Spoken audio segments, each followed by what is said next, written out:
운명적인 만남이 있던 그날은 새벽부터 부지런히 움직였습니다. 오전에는 간병을 맡고 있던 사모님의 건강 상태를 점검했고, 오후에는 사모님을 호텔로 모시기 위해 함께 이동했거든요. 저는 간호조무사로서 여러 병원을 거쳐 간병인 일을 해왔습니다.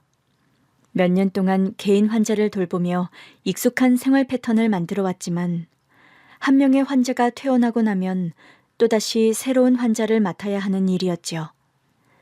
이번에는 운이 좋게도 이전 환자의 소개로 어떤 사모님의 전담 간병인을 맡게 되었습니다. 사모님은 체력이 상당한 분이었어요. 건강이 아주 나쁜 건 아니었지만 꾸준한 건강관리가 필요했기 때문에 전문적인 간병인을 원하셨거든요. 그 덕분에 저는 병원이 아닌 사모님의 자택에서 간병을 하게 되었고, 그날은 사모님이 최고급 호텔에서 모임을 가지게 되어 동행하게 된 날이었습니다.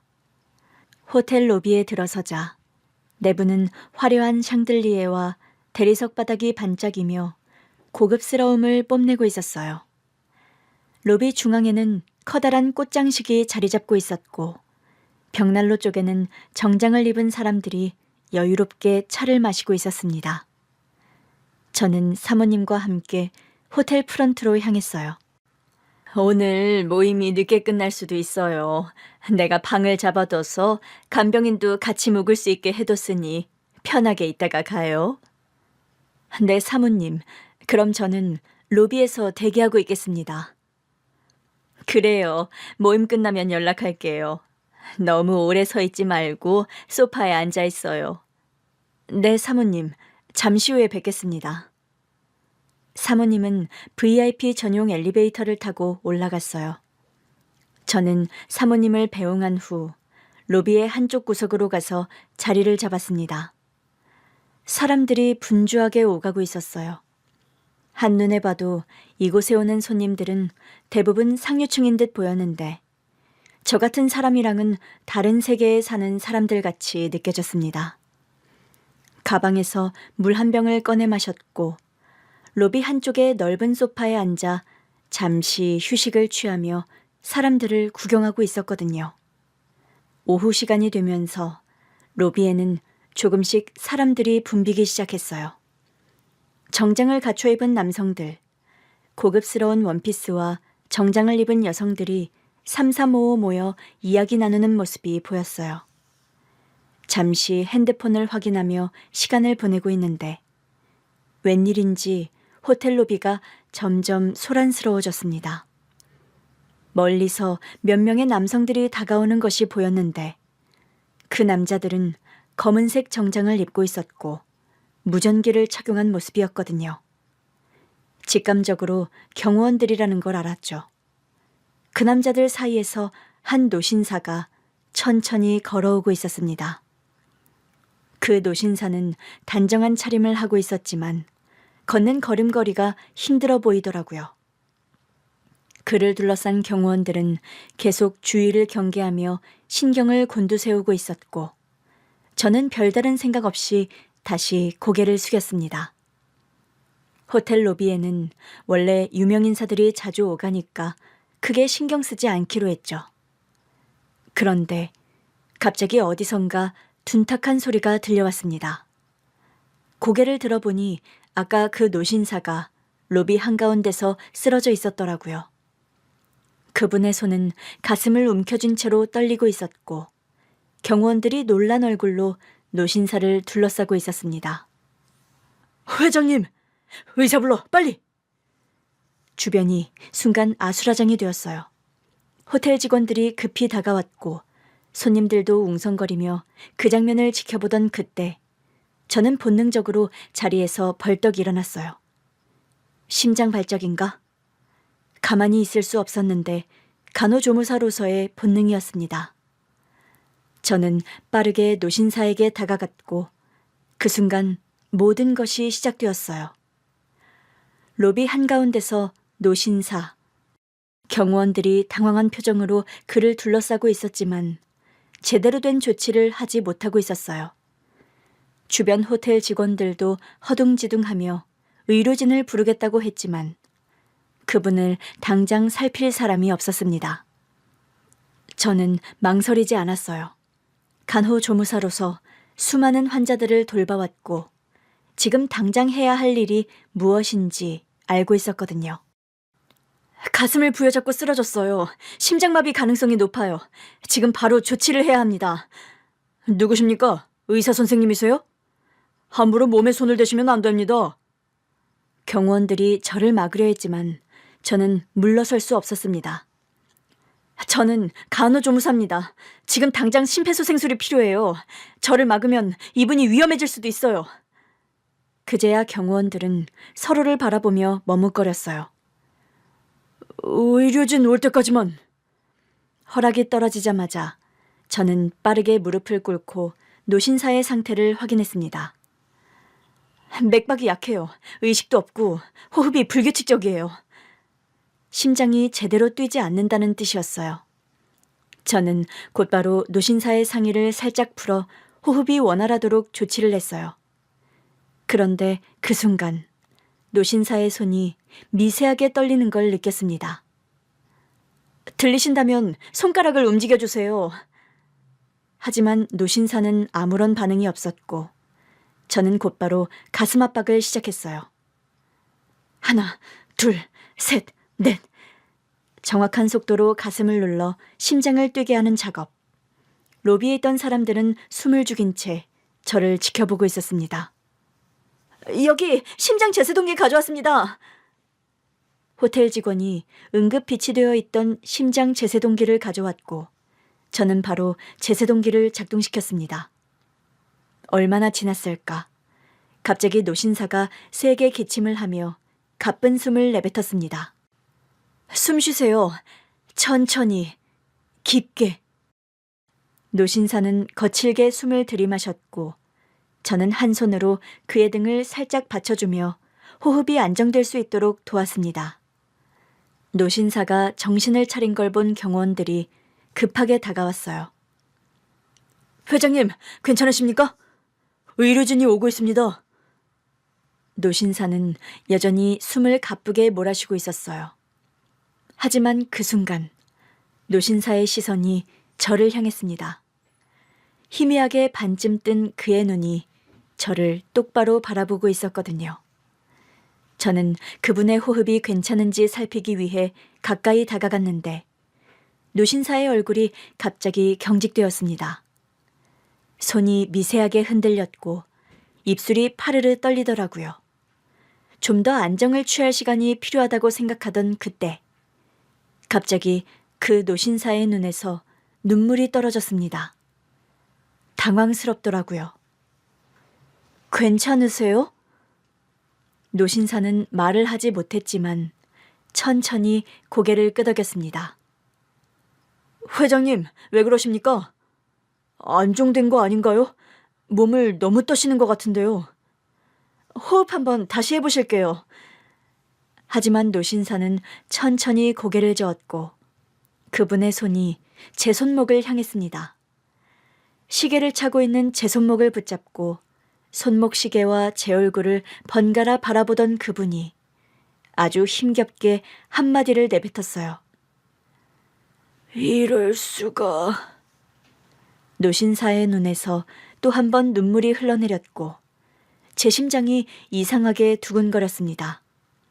사실 어릴 때부터 저는 병원이라는 곳이 낯설지 않았어요.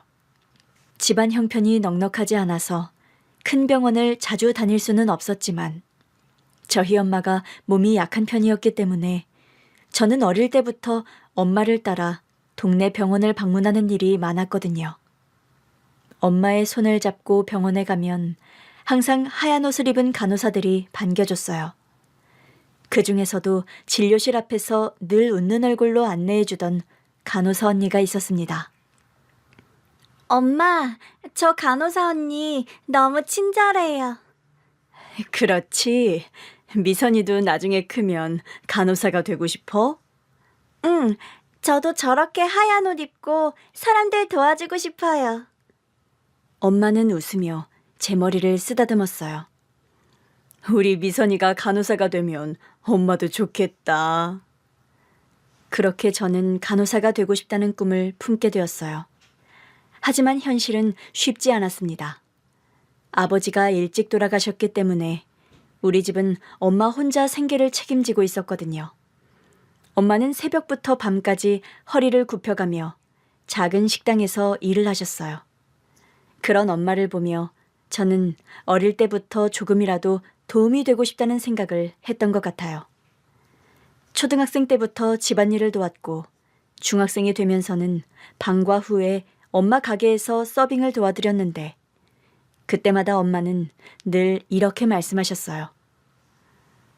미선아, 너는 공부만 해. 엄마는 괜찮아. 하지만 저는 엄마가 힘들게 일하는 모습을 보면서 더 간절히 꿈을 키우게 되었습니다.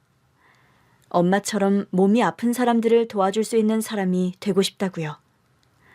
저는 고등학교에 입학한 뒤에도 여전히 방과 후에는 엄마가 운영하는 작은 식당을 도왔습니다.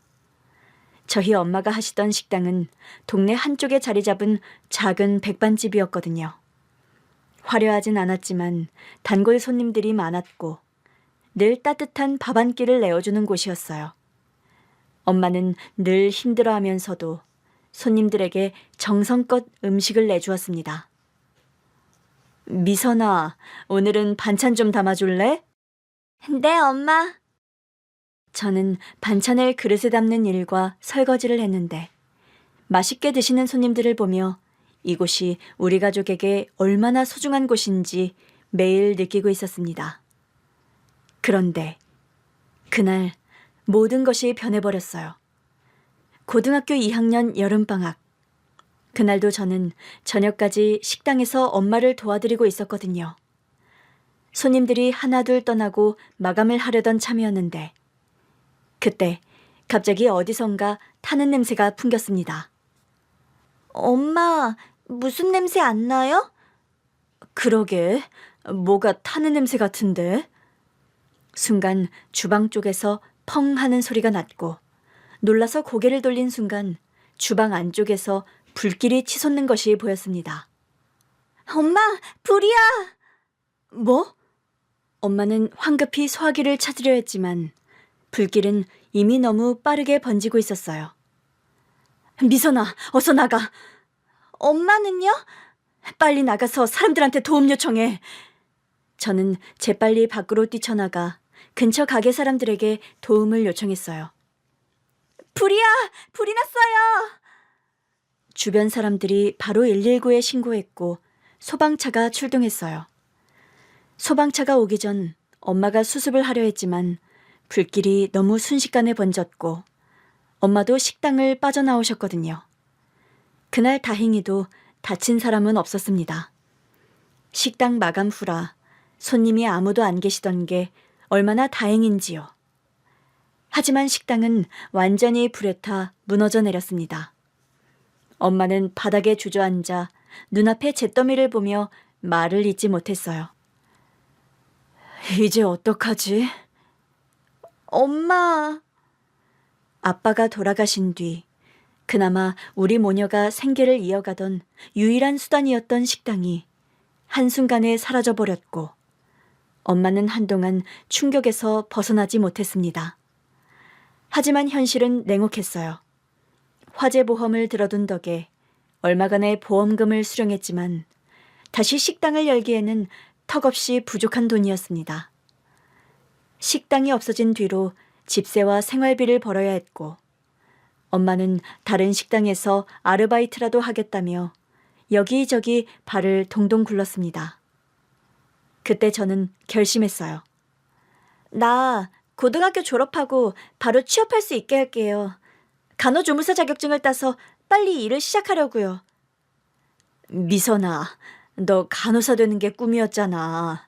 간호대학에 가는 게 우리 미선이 꿈이었는데. 엄마, 괜찮아. 간호사는 아니지만 비슷하게 환자들을 보살필 수 있는 일이 있잖아요.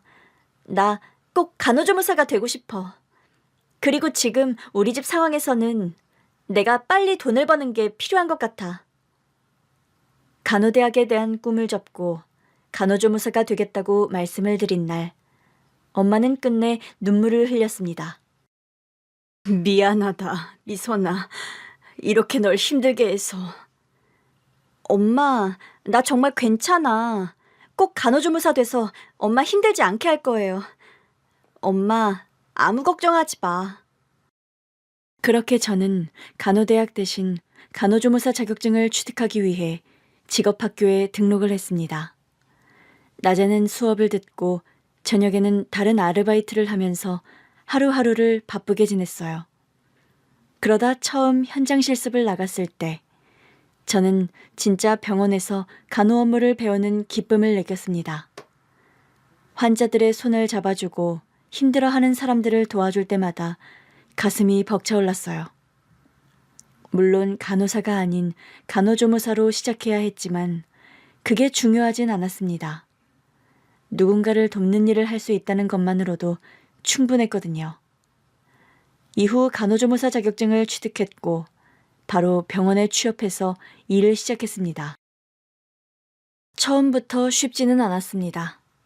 몸이 부서질 듯 바쁜 날들도 많았고 때론 밤을 새우며 일을 해야 했지만 버틸 수 있었습니다. 엄마를 위해서라도 이 일을 꼭 해야 한다고 생각했거든요. 간호조무사 일은 생계를 위해 시작한 일이었지만 시간이 지날수록 환자들을 돌보는 일이 보람차다고 느껴졌습니다.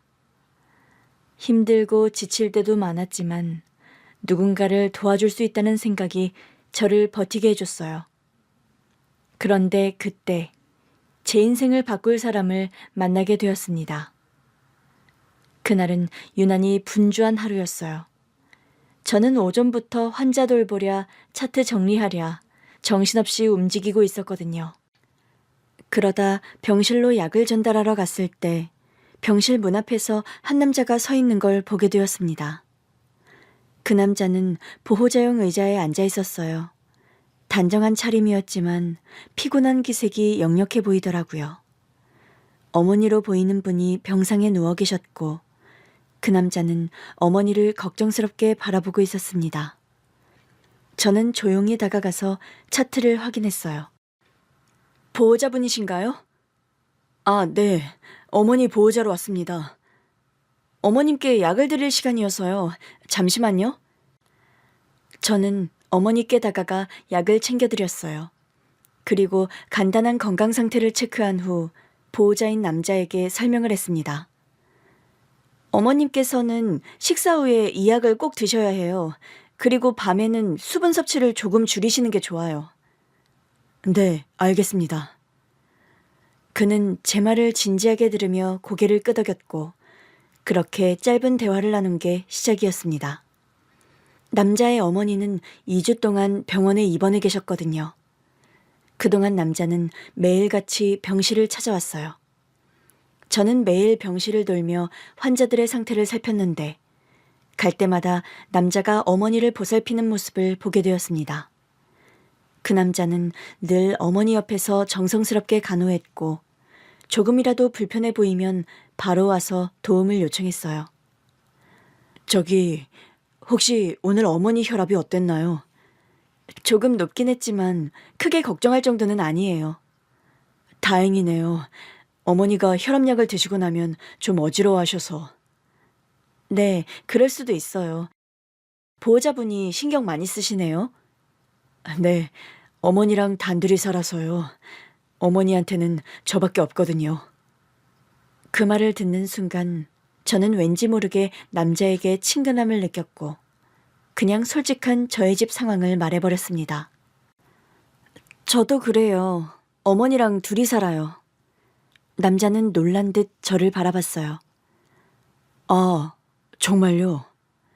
네, 그래서 그런지 보호자님 마음이 조금 이해가 돼요.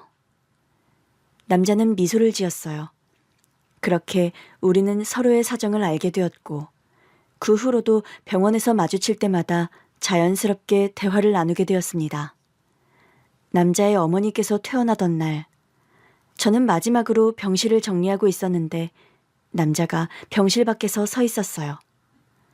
미선 씨, 잠깐 시간 괜찮아요? 네? 네, 괜찮아요. 남편은 어색하게 웃으며 머리를 긁적였어요.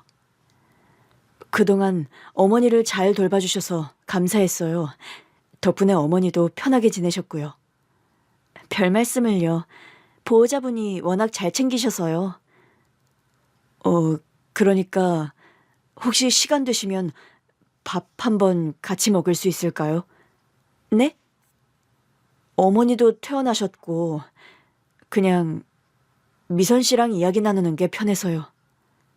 아, 네. 알겠습니다. 그렇게 우리는 처음으로 병원 밖에서 만났어요. 식당에서 밥을 먹으며 이런저런 이야기를 나누었고, 그날 이후로 연락을 계속 주고받다가 자연스럽게 연애를 시작하게 되었습니다. 우리는 서로를 이해하는 부분이 많았거든요. 둘 다 어머니와 단둘이 살면서 힘든 시간을 겪었고, 가족을 위해 희생하며 살아왔는데, 그런 우리였기에 연애를 하면서도 항상 서로를 배려하려고 노력했습니다. 그러다 만난 지 1년이 넘었을 때 남편이 결혼 이야기를 먼저 꺼냈어요. 미선아, 우리 결혼할까? 정말? 미선이와 함께라면 우리 어머니도 더 행복하실 것 같고, 나도 그래. 저도 같은 마음이었습니다. 상견례는 별다른 격식 없이 어머님들끼리 식사하는 자리로 간단하게 진행을 했어요. 식당에서 마주 앉은 두 분은 처음부터 친했던 사람들처럼 서로를 바라보았습니다. 아유, 우리 아들 민철이 잘 부탁해요, 사부인. 저야말로 우리 미선이 많이 부족한데 잘 부탁드려요. 우리 서로 의지하면서 지냅시다.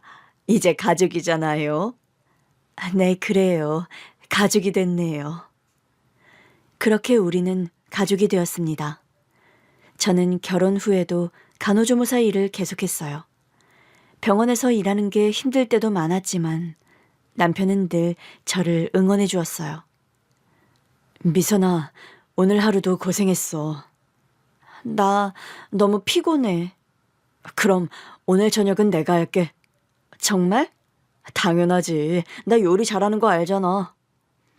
그렇게 우리는 서로를 의지하며 평범하지만 행복한 가정을 꾸렸습니다. 하지만 결혼한 지 2년이 지났을 때 친정엄마의 건강에 문제가 생겼습니다. 어느 날 엄마에게 전화를 걸었는데 엄마의 목소리가 유난히 힘이 없는 것 같았거든요. 엄마, 오늘 하루는 어땠어? 그냥 몸이 좀 무겁네. 병원 가봤어요? 아이고, 그냥 피곤해서 그런 거지. 괜찮아. 하지만 그 말이 신경이 쓰였고, 그날 저녁 저는 병원에서 퇴근하자마자 엄마 집으로 향했습니다. 엄마, 얼굴이 너무 안 좋아 보여요. 별거 아니라니까. 병원부터 가요. 엄마, 그냥 두고 못 가겠어. 그렇게 엄마를 억지로 설득해서 병원에 모시고 갔어요. 그런데 진단 결과가 생각보다 심각했습니다. 췌장암이었거든요. 췌장암은 초기 증상이 미미해서 조기 발견이 어려운 암 중에 하나였죠. 그 사실을 알게 됐을 때 저는 엄청난 죄책감을 느꼈습니다. 왜 더 일찍 발견하지 못했을까? 내가 더 신경 써야 했는데, 내가 더 챙겼어야 했는데. 간호조무사 일을 하며 환자들 상태를 세심하게 살폈지만 엄마 몸이 안 좋은 걸 몰랐던 거였어요. 지금 당장 치료를 시작해도 장담할 수 없습니다. 의사 선생님의 말을 듣는 순간 숨이 턱 막히더라고요. 엄마. 엄마는 저를 바라보며 조용히 웃었습니다. 미선아, 너무 걱정하지 마. 나는 괜찮아. 그날부터 저는 간호조무사로 일하는 시간 외에는 엄마를 간병하는데 모든 시간을 보냈습니다. 병원에서 일하는 시간 외에는 엄마 곁에서 간병을 했거든요. 남편과 시어머니는 그런 저를 이해해 주었어요. 여보, 장모님 곁에 있어줘. 여기는 내가 다 챙길 테니까. 그래, 사부인께서 얼마나 마음이 힘드시겠니. 네가 곁에 있어드려야지. 그렇게 몇 달 동안 저는 엄마의 곁을 지켰지만 엄마의 병세는 점점 악화되었고 결국 그해 겨울 엄마는 제 손을 꼭 잡은 채 세상을 떠나셨습니다. 엄마의 장례식장에서 저는 아무 말도 할 수 없었어요. 눈물이 멈추지 않았거든요. 여보, 울어도 돼. 참지 마. 나 이제 어떡해? 우리 엄마 불쌍해서 어떡해? 저희 엄마는 떠나기 전 저를 바라보며 마지막 말을 남기셨거든요. 미선아, 이제는 네 행복을 생각해야 해. 엄마, 이제 곧 아이도 가질 거고 미선이 너는 좋은 엄마가 될 거야. 엄마가 그걸 못 보고 가는 게 아쉽구나. 잘 살아야 해, 우리 딸. 엄마가 떠나고 시간이 흘렀습니다. 그 이후 남편과 저는 아이를 가지려고 했지만 간호조무사 일이 워낙 힘들었기 때문에 쉽게 임신이 되지 않았어요. 하지만 몸 관리를 하면서 꾸준히 노력을 했고 그러다 결혼한 지 5년째 되던 해 저는 드디어 임신을 하게 되었습니다. 병원에서 초음파 사진을 처음 받아든 순간 눈물이 핑 돌더라고요. 정말 우리 아기 맞아요? 네, 축하드립니다. 병원에서 나와 남편에게 소식을 전했을 때 남편은 환하게 웃으며 저를 꼭 안아주었어요. 여보, 우리 진짜 부모가 되는 거야. 너무 행복해. 엄마한테도 바로 말씀드리자. 집에 돌아와 시어머니께 말씀드렸을 때 시어머니는 눈물을 글썽이며 기뻐하셨습니다. 손주가 생기는구나. 드디어. 축하한다. 몸조리 잘하고, 응? 시어머니는 저를 위해 직접 보양식을 만들어주시고 산모에게 좋은 것들을 챙겨주셨습니다. 많이 먹어야 해. 그래야 아기도 튼튼하지. 감사합니다, 어머님. 시어머니께서 정말 잘 챙겨주셨지만 문득 친정엄마가 없는 현실이 너무 아프게 느껴졌습니다. 엄마가 살아계셨다면 얼마나 기뻐하셨을까.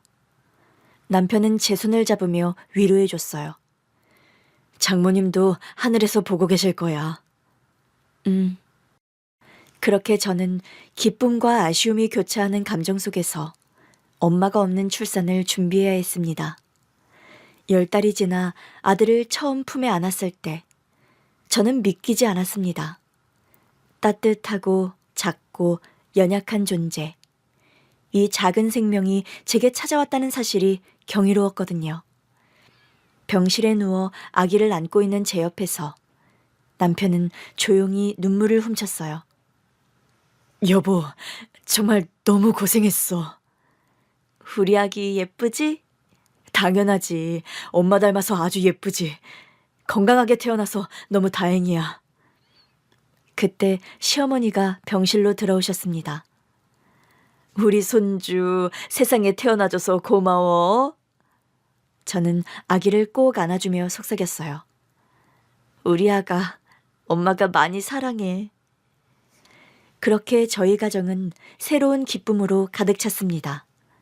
그런데 아기를 키운다는 건 생각보다 훨씬 힘든 일이었습니다.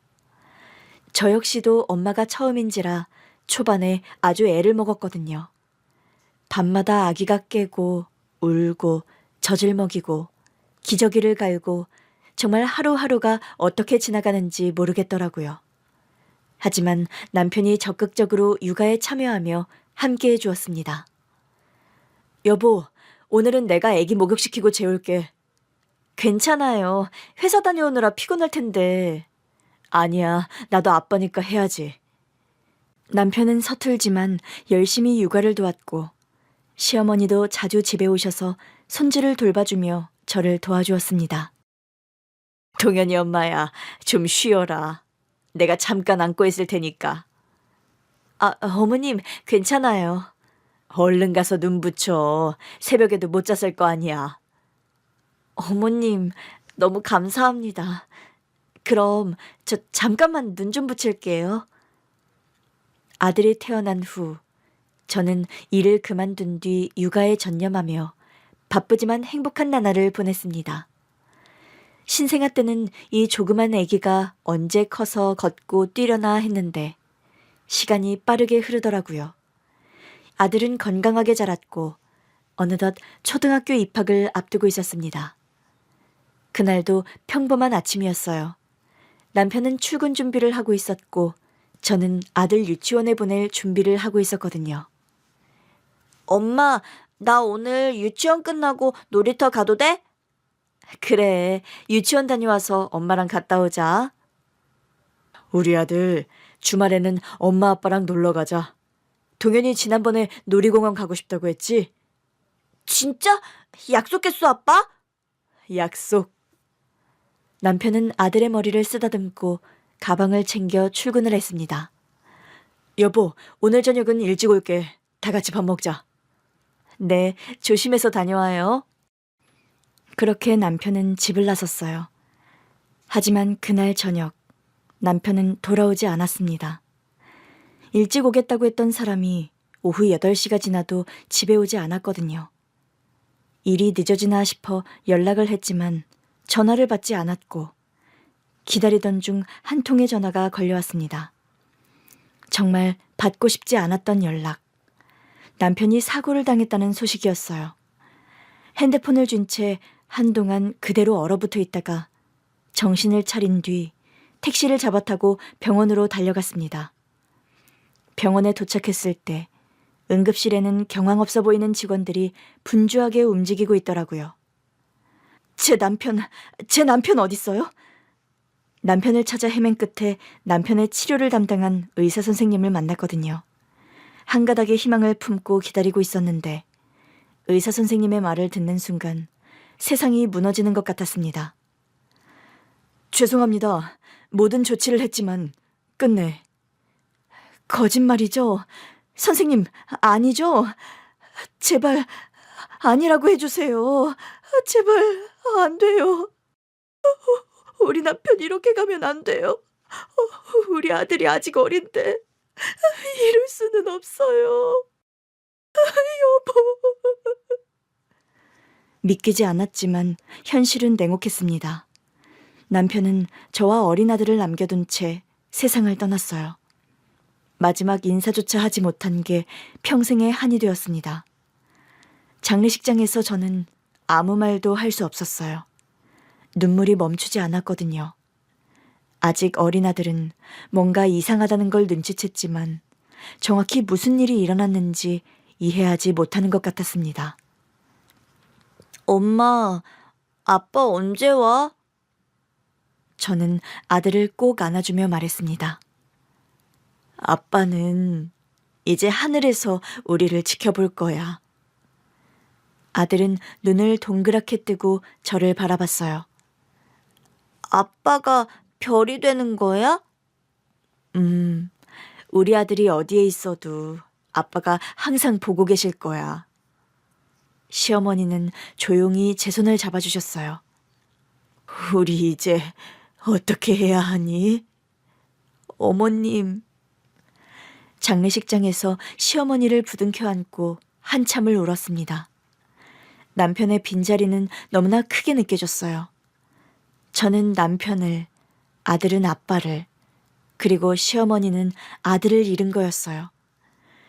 그렇게 남편이 떠난 후 저는 2가지 선택을 해야 했습니다. 홀로 아들을 키울 것인가, 아니면 시어머니를 모시고 함께 살 것인가. 고민을 했지만 그 선택은 어렵지 않았습니다. 시어머니를 외면할 수 없었거든요. 어머님, 저희랑 같이 사세요. 예, 너 그거 함부로 쉽게 생각할 일 아니다.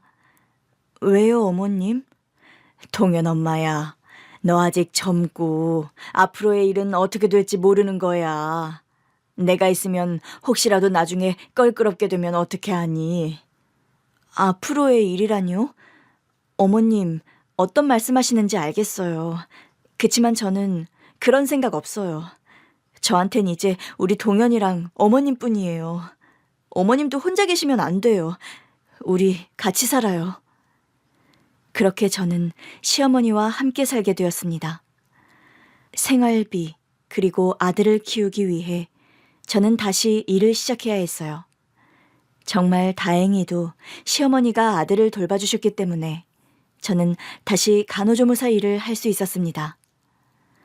너 밖에서 일하고 있을 때 동현이 학교 다녀오면 먹이고 돌볼 테니 걱정하지 말아라.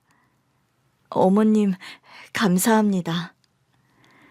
저는 다시 병원으로 돌아갔고 새로운 시작을 해야 했습니다. 비록 남편은 떠났지만 저에겐 아들과 시어머니가 있었거든요. 소중한 두 사람을 위해 버텨야 했습니다. 아들을 키우면서도 생계를 위해 간호조무사 일을 계속했어요. 일을 하고 아들을 키우며 몇 년을 정말 열심히 살았는데 시간이 흐르며 시어머니의 건강이 점점 나빠지고 있었습니다.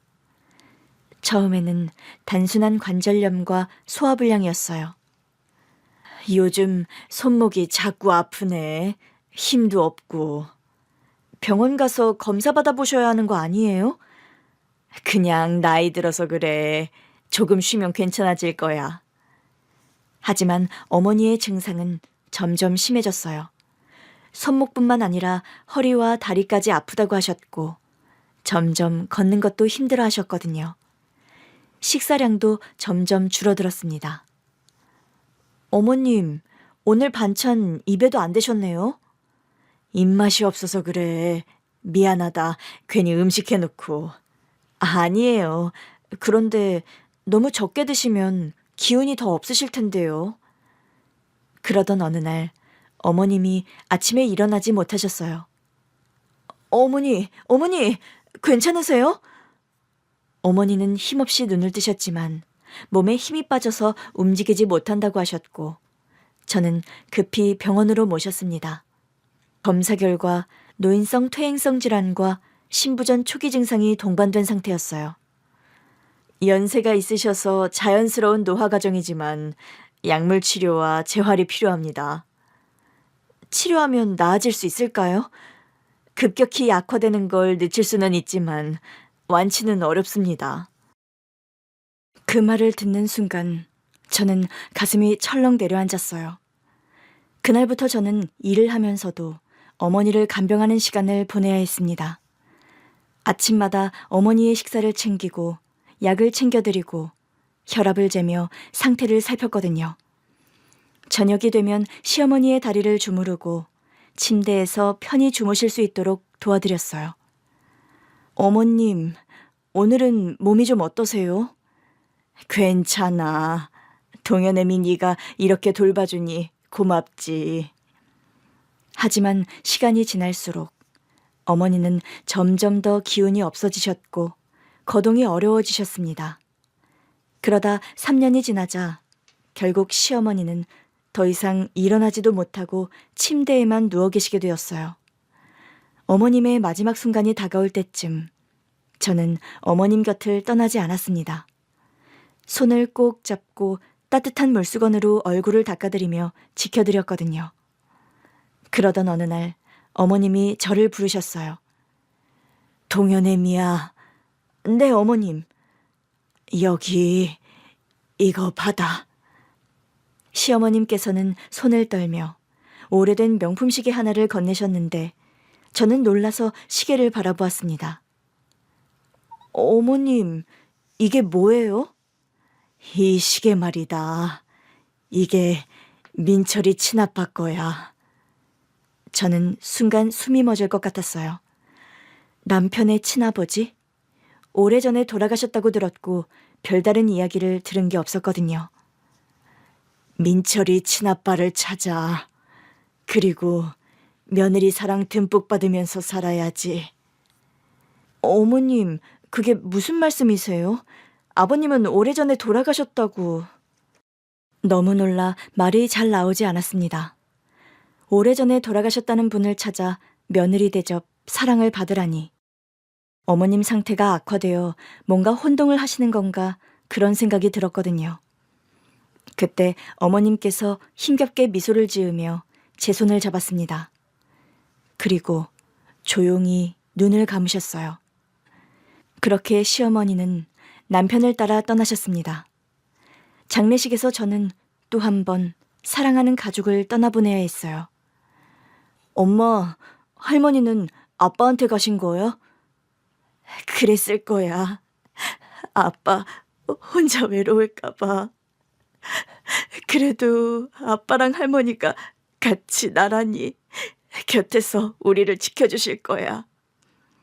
아들은 눈물을 흘리면서도 마지막까지 할머니의 사진을 바라보았습니다. 사랑하는 사람을 떠나보내는 일은 도무지 익숙해지지가 않더라고요. 왜 언제나 그 사람들을 떠나보내는 것은 나여야 하는지. 친정엄마와 남편, 시어머니를 생각하니 정말 한순간 그냥 나도 다 그만두고 떠나고 싶다는 몹쓸 생각이 들었지만 그럴 수가 없었습니다. 저한테는 세상 무엇과도 바꿀 수 없는 소중한 존재, 아들이 있었고 그 아이를 돌봐야 했어요. 저는 간호조무사와 간병인 일을 병행하며 바쁜 나날을 보냈습니다.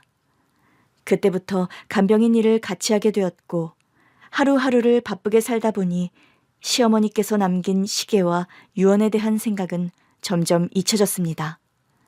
하지만 시어머니가 낡은 명품 시계를 제 손에 건네며 죽은 남편의 친아버지를 찾으라 유언을 남기는데 민철이 친아빠를 찾아서 며느리 사랑 듬뿍 받아 최고급 호텔 로비에서 경호원에 둘러싸인 노신사의 생명을 구하자 노신사가 절 보며 부르르 떨며 우는데 노신사는 제 응급조치 덕분에 가까스로 의식을 되찾지만 이상한 일이 벌어졌습니다. 그분이 눈을 뜨자마자 저를 똑바로 바라보더니 갑자기 눈물을 흘리기 시작했거든요. 저는 당황스러웠어요. 괜찮으세요? 어디가 불편하신지 말씀하실 수 있겠어요? 노신사는 아무 대답도 하지 못한 채 눈물을 흘리며 떨리는 손을 들어 저를 가리켰고 그 모습을 본 경호원들도 당황한 표정을 감추지 못했습니다. 회장님, 괜찮으십니까? 하지만 노신사는 여전히 믿기 힘들다는 듯 저를 바라보며 작은 목소리로 중얼거렸어요. 이럴 수가, 이렇게 만나게 될 줄이야. 저는 그 말을 듣고 더 혼란스러웠습니다. 만나게 될 줄이야? 무슨 뜻이지? 그때 호텔 바깥에서 사이렌 소리가 들렸어요. 곧이어 사설 구급차가 호텔 입구로 도착했고 의료진으로 보이는 사람들이 호텔 로비로 뛰어들어왔습니다. 그 사람들은 신속하게 노신사를 들것에 눕혔습니다. 응급조치는 하셨다고요? 하지만 바로 병원으로 모셔야 합니다. 경호원들은 빠르게 움직이며 노신사를 부축했고 저는 그 모습을 멍하니 지켜봤습니다. 그런데 노신사는 구급차에 실려가기 직전 저를 향해 손을 내밀었어요. 꼭 병문안을 와주오. 네? 내가 당신에게 할 이야기가 있어. 그 순간 저는 심장이 덜컥 내려앉는 기분이었어요. 왜 꼭 와달라고 하시는 걸까? 하지만 질문을 할 수 있는 상황이 아니었습니다. 노신사는 경호원을 불러 뭔가를 지시했고 경호원은 저에게 명함을 주며 노신사분이 어떤 병원으로 이송되는지 알려주었습니다. 이 번호로 연락하시면 안내해드리겠습니다. 꼭 병문안을 와달라고 말씀하셨으니까 잊지 말고 연락주세요. 저는 경호원이 건네준 명함을 손에 쥔 채 그저 노신사가 무사히 병원으로 가기를 바라며 발걸음을 돌렸습니다. 그리고 며칠 뒤 저는 결국 병원으로 향하게 되었어요. 노신사가 입원한 병원은 고급스러운 VIP 병동이었습니다. 병실 문을 열고 들어가자 창가 쪽에 앉아있던 노신사가 저를 바라보며 조용히 미소를 지었어요. 와주었군요. 네, 그날 하신 말씀이 계속 마음에 걸려서요. 노신사는 저를 손짓으로 가까이 불렀습니다. 가까이 와서 앉으세요. 저는 조심스럽게 침대 옆 의자에 앉았어요. 그날 저를 보고 왜 그렇게 놀라셨나요? 노신사는 저를 뚫어지게 바라보더니 말씀을 하셨습니다. 당신이 이미선 씨지요? 어떻게, 제 이름을 어떻게 아세요? 노신사는 깊은 한숨을 내쉬며 눈을 감았다가 뜬 뒤 조용히 폭탄 같은 한마디를 던졌습니다. 나는 당신의 남편 박민철의 친아버지요. 순간 머릿속이 하얘졌어요. 지금 무슨 말씀을 하시는 거예요? 내가 민철이의 친아버지요. 저는 도저히 믿을 수 없었어요. 이분이 남편의 친아버지라고? 그럼 시어머니가 남긴 시계와 유언. 저는 숨을 크게 들이쉬며 떨리는 목소리로 물었습니다. 정말 제 남편 박민철의 친아버지가 맞으세요? 그런데 제 남편은 이미... 노신사는 조용히 고개를 끄덕였어요. 그래요. 다 알고 있습니다. 내가 많이 늦었지요. 미안합니다. 그 말을 듣는 순간 저는 더 이상 아무 말도 할 수 없었습니다. 이건 우연이 아니었어요. 도저히 믿기지 않았어요. 하지만 어머니가 돌아가시기 전 제게 주신 낡은 명품 시계, 그리고 마지막으로 남기셨던 말씀. 민철이 친아빠를 찾아 며느리 사랑 듬뿍 받으면서 살아야지. 모든 것이 연결되는 듯한 느낌이 들었습니다. 저는 숨을 고르며 침대에 누워있는 노신사를 바라봤어요. 어떻게 된 일인지 설명해 주시겠어요? 노신사는 조용히 한숨을 내쉬며 창밖을 바라보았어요. 그래요. 이제는 모든 걸 말할 때가 된 것 같소. 그의 목소리에는 어떤 깊은 후회와 아픔이 배어 있었습니다. 아주 오래전 일이요. 나는 젊은 시절 한 여자를 사랑했소.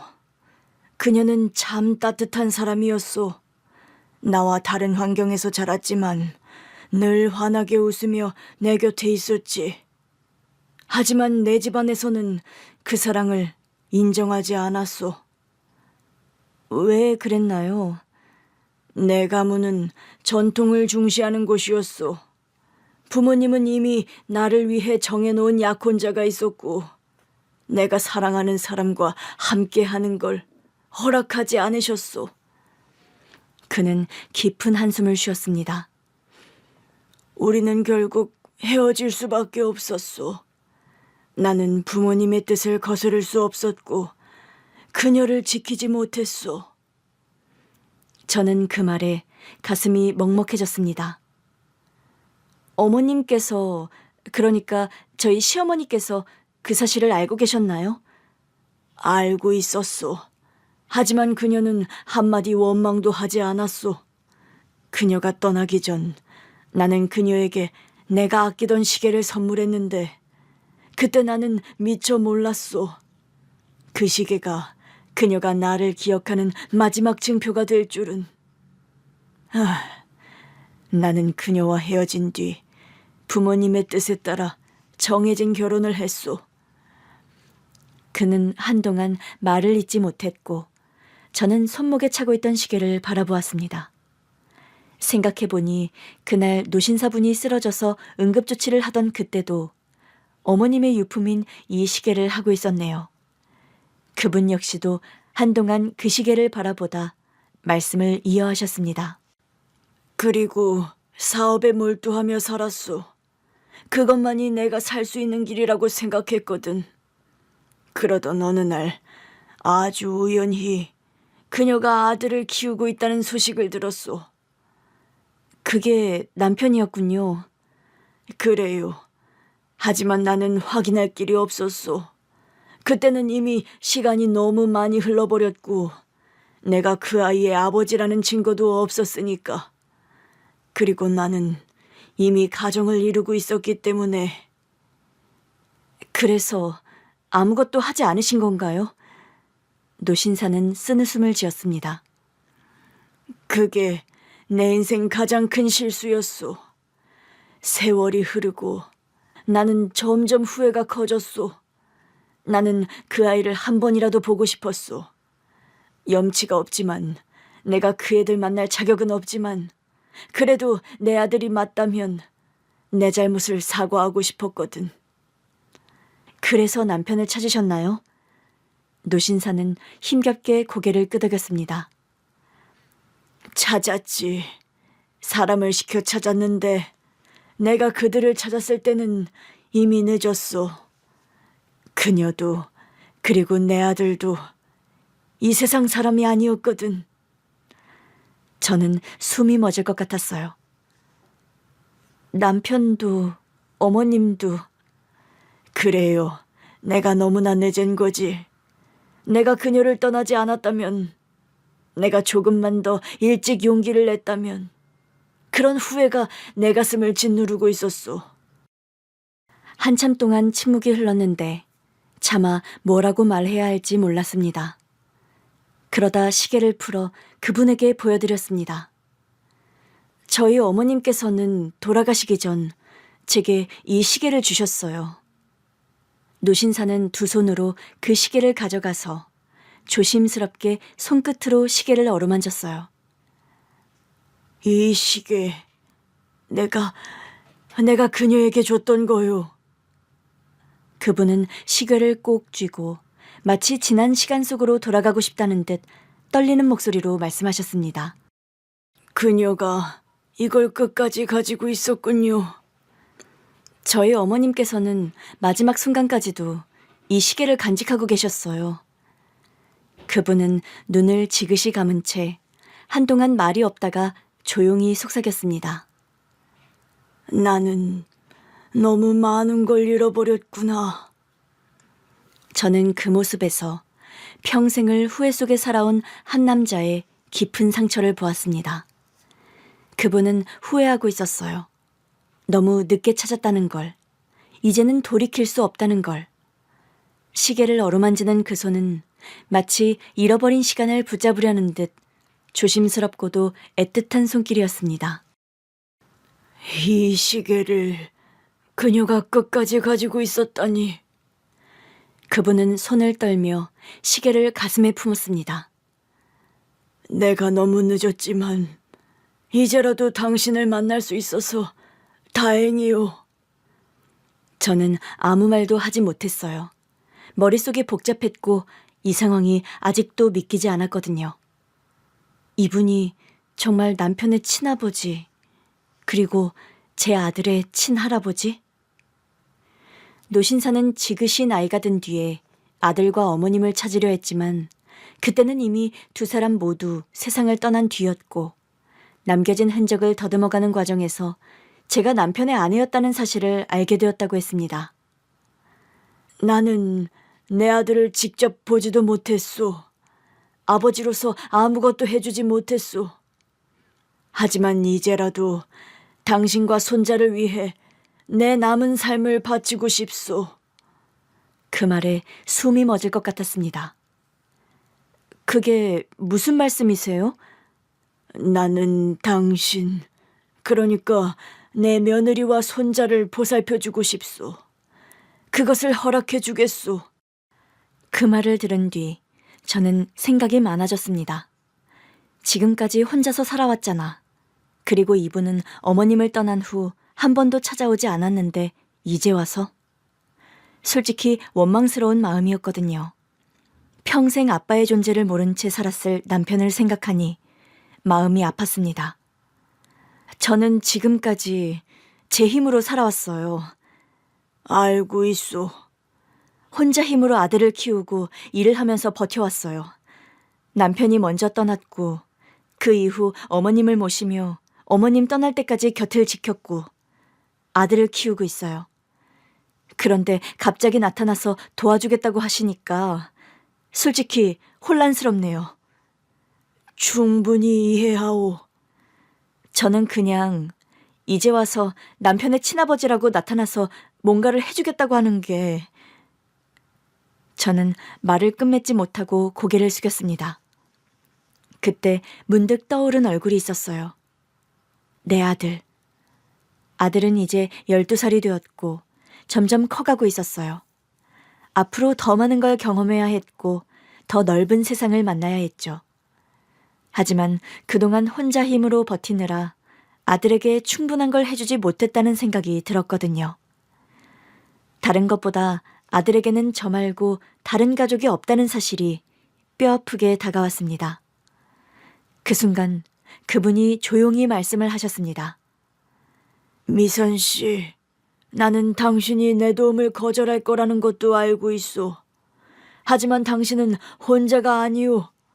그리고 내 아들과 결혼해 내 아들이 떠날 때까지 부부로서 연을 맺어 산 것도, 또 내 아들이 떠난 뒤 그녀를, 시어머니를 잘 모신 것에 대한 보답은 꼭 해야 한다고 생각해요. 손자를 위해서라도 받아들여주면 안 되겠소. 저는 그 말을 듣고 오랜 고민 끝에 결정을 내렸습니다. 그리고 그때가 되어 어머님께서 남기셨던 유언을 전했어요. 사실 어머님이 떠나시기 전 이 시계를 주시며 유언을 남기셨어요. 남편의 친아버지를 찾아 며느리 사랑을 듬뿍 받으라고요. 저는 시아버님이 오래전 돌아가셨다고 알고 있어서 어머님께서 남기신 말씀이 무슨 뜻인지 그 당시 이해를 하지 못했습니다. 하지만 한 가지 약속해 주세요. 말해보시오. 제 아들에게 할아버지로서 최선을 다해 주세요. 노신사는 그 말을 듣고 눈가를 붉혔습니다. 물론이요. 내가 가진 모든 걸 손자를 위해 아끼지 않을 것이오. 그날 이후 노신사는 저와 아들을 위해 많은 지원을 해주었습니다. 그분은 더 이상 후회를 남기고 싶지 않다고 했어요. 늦게나마 가족을 위해 할 수 있는 일을 하고 싶소. 저는 아직도 이 상황이 낯설게 느껴집니다. 하지만 어쩌면 이것이 운명일지도 모른다고 생각했어요. 어머니가 남긴 시계가 저를 이곳으로 이끌었고 저희 아들에게는 할아버지가 생겼거든요. 노신사, 시아버님은 아들과 많은 시간을 보내기 시작했습니다. 할아버지, 이거 봐요. 학교에서 상 받았어요. 그래, 우리 손주 정말 자랑스럽구나. 요즘 가끔 밤이 깊어질 때면 조용히 창밖을 바라보며 지난 시간을 떠올리곤 합니다. 남편과 시어머니가 제 곁에 있었던 시간들, 그리고 어머님의 마지막 유언. 그때는 그 말이 어떤 의미인지 제대로 이해하지 못했어요. 하지만 지금 와서 돌이켜보면 그 유언이 제 삶을 바꾸는 기적의 시작이었던 것 같습니다. 남편을 떠나보내고 시어머니까지 떠나보낸 후 저는 혼자 힘으로 아들을 키우며 살아가야 했으니까요. 일과 육아를 병행하며 힘겹게 버텼고 가끔은 너무 지쳐 눈물이 날 때도 있었습니다. 그런데 운명처럼 남편의 친아버지를 만나게 된 거였죠. 처음 그분이 도와주겠다고 했을 때 받아들이는 것이 망설여졌지만 생각해보면 시어머니가 남긴 시계와 유언이 결국 저를 그분께 이끌어준 것이었습니다. 저는 남편과 시어머니가 하늘에서 우리를 지켜보고 계신다고 믿고 있어요. 남편과 시어머니의 저를 향한 마지막 사랑이 결국 기적이 되어 제 삶을 변화시켰다고요. 저는 아들과 함께 그리고 새롭게 찾아온 가족과 함께 감사하는 마음으로 살아가고 있습니다.